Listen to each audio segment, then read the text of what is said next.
Think back to the toughest time in your life. What problems did you face, and how did you get past them?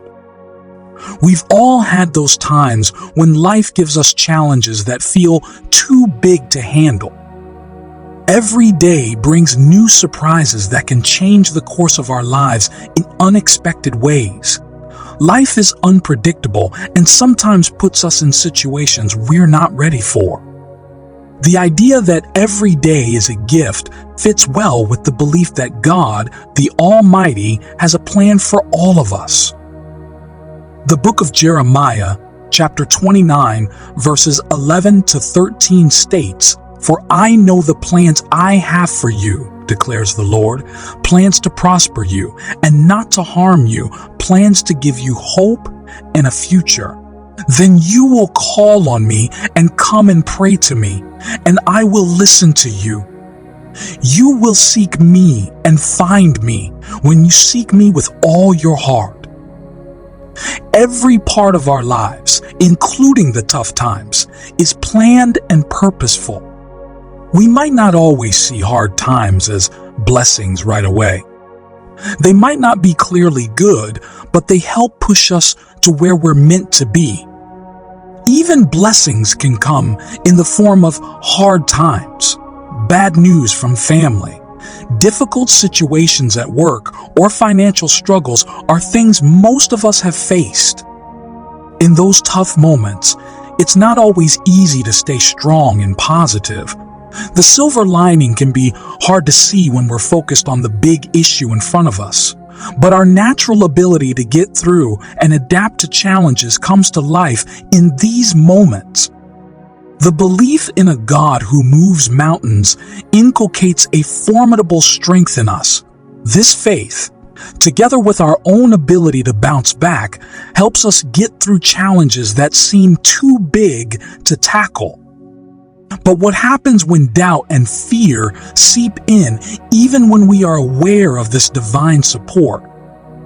There's a telling example in the book of Matthew that illustrates this. The Lord instructed the apostles to board a boat. They had difficulty in keeping it afloat as the strength of the wind and waves imposed great danger to their ship. It took quite the mental bandwidth and physical energy from the apostles. So when he made his appearance by walking on the water, they couldn't recognize him right away because of the chaos they were in. They were convinced that it was a ghost or an evil creature. But then Jesus revealed himself by calling out to them, telling them not to fear. One of them, Peter, was not fully convinced and wanted to walk on the water as well to prove that it was indeed Jesus, to which he agreed. Peter stepped out of the boat and walked on water. Note that the Almighty made this happen to reveal his power and to prove that anything is possible with his presence. But the wind struck and Peter became afraid. At that moment, when he chose to be conquered by fear, even when Christ was in front of him, he started to sink. Peter cried out and asked to be saved. Where is your focus right now? Let's lay all cards on the table. Most of the time, we resemble Peter.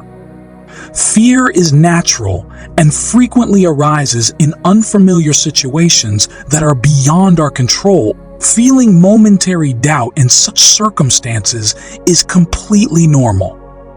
However, Peter let fear take control of him and assumed that he was going to drown. Can you imagine what would have happened if he persisted to walk and kept his eyes on Jesus instead?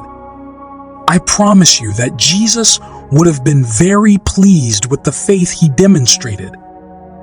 As stated in Hebrews chapter 11, verse 6, "And without faith, it is impossible to please God, because anyone who comes to him must believe that he exists and that he rewards those who earnestly seek him."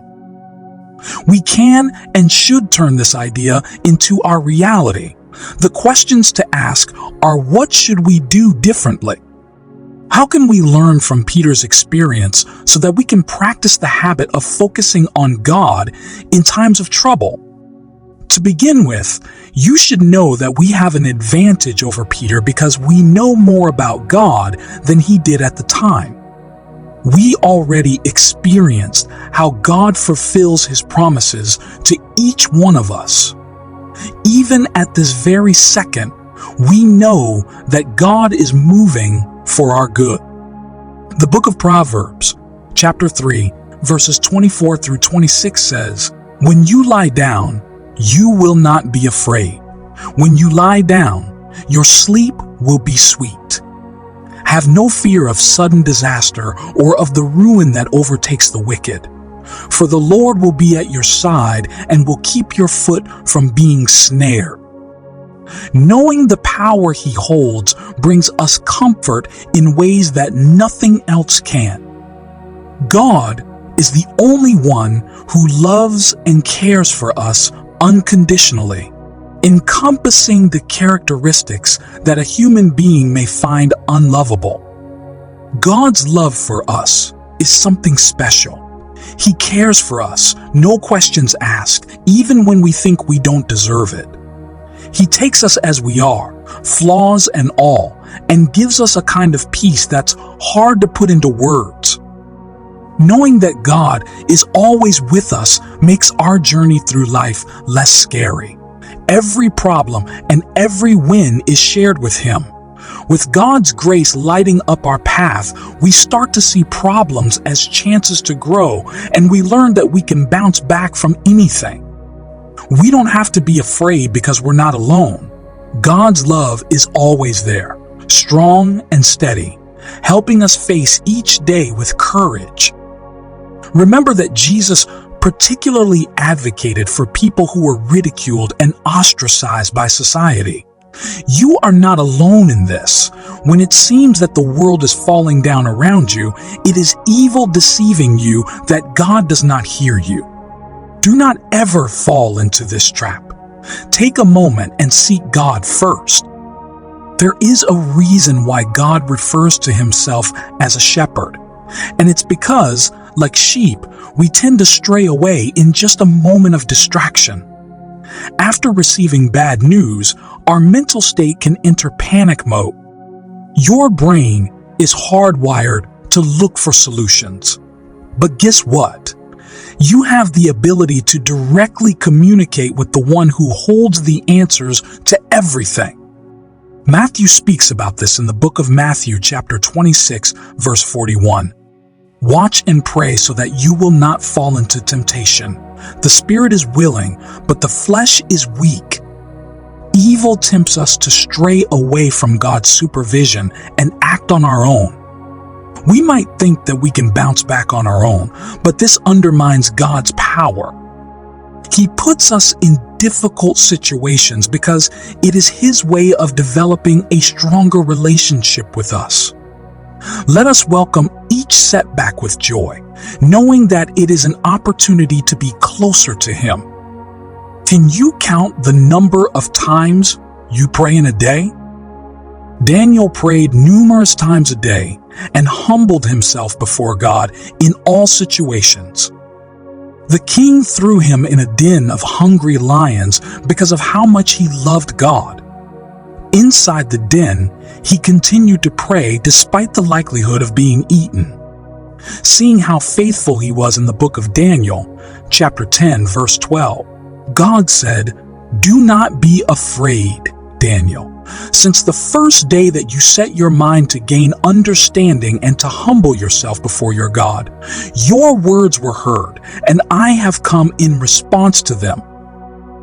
An angel of the Lord is speaking to Daniel, assuring him that his prayers have been heard from the first day he prayed, showing the immediacy and attentiveness of God to the prayers of the faithful. In fact, this verse is rich with several key messages. The immediate comfort and reassurance from the divine in the face of human fear.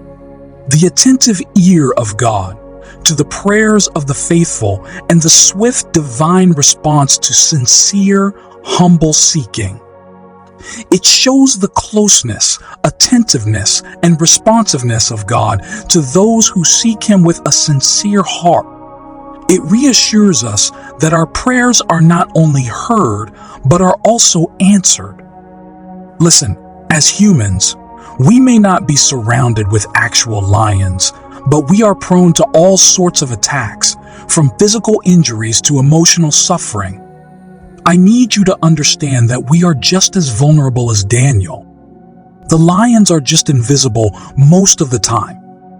If you show God the amount of faith you have in Him, He will protect you from everything that may bring you harm.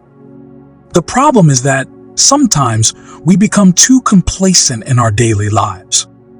Do you ever consider your commitment to God? Are we too comfortable in our current state? God wants us to excel and be the best we can be. The only way we can grow is by allowing Him to subject us to difficulties. The book of Philippians chapter 4 verse 13 says, "I do all things through Christ, which strengthens me." This is why the story of David and Goliath is timeless. David was much smaller and didn't have the experience that Goliath, a giant and skilled warrior, had. People even laughed at David for thinking he could face Goliath.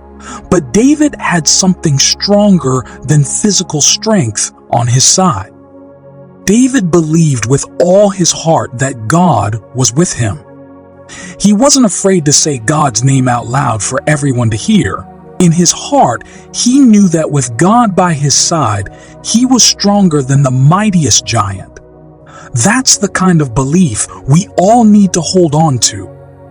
All the Goliath in your life can be defeated if you strive to follow in the footsteps of David. The book of Romans chapter 10 verse 10 says, "For it is with your heart that you believe and are justified, and it is with your mouth that you profess your faith and are saved." Let everyone know that you rely on God's abundant guidance and wisdom. Be assured that you have Him by your side and He surely will be there. Trusting in God also entails practicing patience. God's faithfulness does not automatically guarantee an immediate solution. In most battles, the hardest yet most important part is waiting. Buckle in and sit tight, knowing that He is steering. You also have to keep your ears open to instructions. Not all battles need to be fought head-on. In some, all you have to do is to wait on the Lord. Be of good courage, and He shall strengthen your heart. Waiting on God doesn't mean inactivity or lack of involvement. It's a time of preparation, strengthening, and building resilience. As we place our trust in God, we're also called to engage in a dynamic relationship with Him. Every moment of waiting is an opportunity to delve deeper into His Word, to pray, and to connect on a profound level. There's wisdom and growth in the waiting. The Lord explicitly told Abraham to wait and follow His teachings, and in return, He would bless him with multiple offspring. Abraham and Sarah's toughest battle was being without a child throughout decades of their marriage.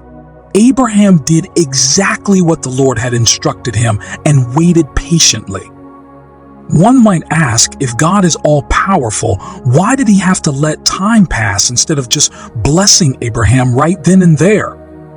For God, those who trust are those who are worthy of being rewarded. And faith is the key to righteousness. Our relationship with God is a two-way process. The only thing He asks of you is to let go. God takes pleasure in knowing that His masterpiece trusts that He will deliver. In the stories of David, Peter, and Abraham, we learn a valuable lesson. We're never alone in our struggles. Each one of these figures from the Bible faced huge challenges too. David was up against a giant, Peter dealt with a raging storm, and Abraham and Sarah faced the pain of not having a child for many years. But in all these stories, God was there, working behind the scenes. Our faith journey isn't always easy. We'll face our giants, storms, and long waiting periods. But we can remember that, like David, Peter, and Abraham, we've got God on our side. We don't need to have everything figured out, and we don't need to fight our battles alone. We just need to trust that God is with us. We're not forgotten. God sees our struggles and hears our prayers. Every challenge is a chance to prove that our faith is real. God doesn't ask us to be perfect, just to trust Him. And when we do, we get to see how amazing His plans for us really are. Be patient and trust in God. Just like Abraham did, everything will be okay.